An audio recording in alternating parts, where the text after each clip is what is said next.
Electoral bond आजाद हिंदुस्तान का सबसे बड़ा घोटाला, सबसे बड़ा भ्रष्टाचार है। और ये सिर्फ हम ही नहीं कह रहे हैं, ये सुप्रीम कोर्ट ने इसको अनकॉन्स्टिट्यूशनल जब करार दिया तो ये सिद्ध हो चुका। असलियत ये है कि एसबीआई ने जो नाम सामने किए हैं वो एक के बाद एक मोदी सरकार की कलई खोल रही है।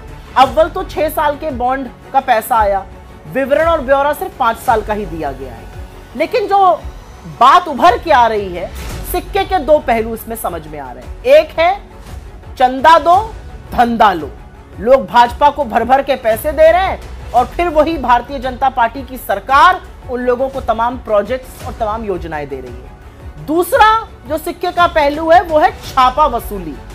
ईडी, सीबीआई, इनकम टैक्स छापा डाल रही हैं और ये कंपनियां भर भर के खूब पैसे दे रही हैं भारतीय जनता पार्टी को। भला सोचिए कि जिस पार्टी की सरकार की एजेंसियां लोगों के खिलाफ जांच कर रही हैं, वो पार्टी खुद उन संदिग्ध, उन दागदार लोगों से, कथित दागदार लोगों से चंदा वसूली कर रही है। तो ये हफ्ता वसूली, ये छापा वसूली की प्रक्रिया बड़ी है। भारतीय जनता पार्टी का पर्दाफाश हो चुका है और 2 तरह की ये कंपनियां जो हैं इसके बारे में चर्चा करना चाहते हैं। पहले उन कंपनियों की बात करते हैं जहां पर ईडी, सीबीआई, इनकम टैक्स की कार्रवाई हो रही थी और उसके तुरंत बाद बीजेपी ने इन्हीं कंपनियों से मोटा चंदा ऐंठा, बेसिक तौर पर छापा वसूली की। डीएलएफ 25 जनवरी 2019 को डीएलएफ पर सीबीआई का छापा पड़ता है। 9 अक्टूबर 2019 को डीएलएफ बॉन्ड खरीदता है। ये बॉन्ड किसको गए, ये मुझसे बेहतर आप जानते हैं। डीवीज लैब 19 फरवरी 2019 को इनकम टैक्स की रेड होती है। यहां पर 5 जुलाई 2023 को डीवीज लेबोरेटरी बड़े बॉन्ड खरीदता है।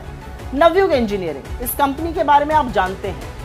18 अप्रैल 2019 से लेकर 10 अक्टूबर 2022 तक इन्होंने करीब 90 करोड़ के बॉन्ड खरीदे। ये वही कंपनी है जो उत्तराखंड में सुरंग बना रही थी, जहां पर 41 मजदूर 17 दिन तक फंसे रहे थे। इनकी कोई जांच नहीं हुई। अब आप समझे क्यों। यूनाइटेड फॉस्फोरस 23 जनवरी 2020 यूनाइटेड फॉस्फोरस के यहाँ इनकम टैक्स का छापा पड़ता है। 15 नवंबर 2022 को वो मोटा बॉन्ड खरीदकर किसी को देते हैं। किसको देते हैं क्या ये मुझे बताना पड़ेगा।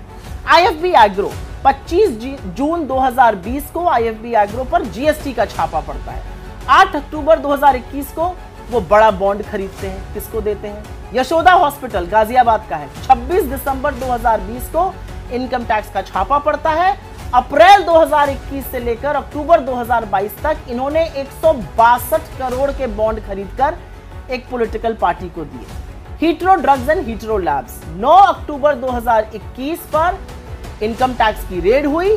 7 नवंबर 2022 को हीट्रो ड्रग्स और हीट्रो लैब्स ने बड़ी रकम, बड़ी मोटी रकम के बॉन्ड खरीदे।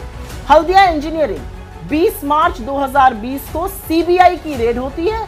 4 अक्टूबर 2021 को ये मोटे बॉन्ड खरीदते हैं। चेन्नई ग्रीनवुड्स, रोचक है ये, जुलाई 2021 को यहां पर इनकम टैक्स की रेड होती है। 5 जनवरी 2022 में ये बॉन्ड खरीदकर बिना दाग के उभर जाते हैं। हीरो मोटो 23 मार्च 2022 को यहां पर इनकम टैक्स की रेड हुई।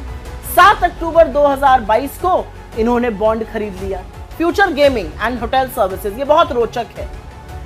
3 अप्रैल 2022 को फ्यूचर गेमिंग की होटल सर्विसेज की जो कंपनी है 409 करोड़ की संपत्ति ईडी अटैच करती है। 7 अप्रैल 2022 को यही कंपनी करोड़ों का बॉन्ड खरीद के भाजपा को दे देती है। जिंदल स्टील एंड पावर 21 अप्रैल 2022 को ईडी की रेड। 7 अक्टूबर 2022 को बॉन्ड खरीद लिए जाते हैं। माइक्रो लैब 14 जुलाई 2022 को इनकम टैक्स की रेड। 10 अक्टूबर 2022 को बॉन्ड खरीदे जाते हैं। क्या मैं बताऊं किसको दिए गए। एनसीसी 15 नवंबर 2022 को एनसीसी पर इनकम टैक्स की रेड होती है और नवंबर 2022 में भी एनसीसी बड़े बॉन्ड खरीदती है। कल्पतरु प्रोजेक्ट 4 अगस्त 2023 को इनकम टैक्स की रेड। 10 अक्टूबर 2023 को कल्पतरु प्रोजेक्ट बड़े बॉन्ड खरीदता है। डॉक्टर रेड्डीज लैब 13 नवंबर 2023 को डॉक्टर रेड्डीज पर इनकम टैक्स की रेड पड़ती है।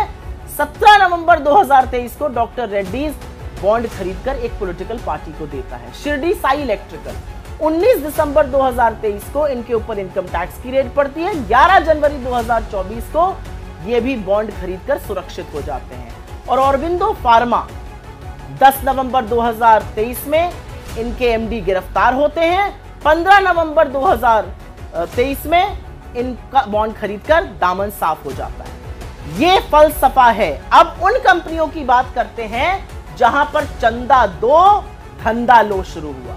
मेगा इंजीनियरिंग, अप्रैल 2023 में मेगा इंजीनियरिंग ने करोड़ों का चंदा भारतीय जनता पार्टी को दिया, कुछ अनुमान से 1200 करोड़ का।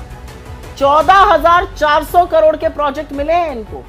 फिर सीरम इंस्टीट्यूट की बात करते हैं जिन्होंने कोविशील्ड बनाई थी। 18 अगस्त 2022 को एक ही दिन में वो 52 करोड़ का चंदा देते हैं। 22 अगस्त को मोदी जी उनके वहां जाते हैं, मिलते हैं और कोविड वैक्सीन पर उनकी मोनोपोली बनी रहती है। चंदा दो धंधा लो।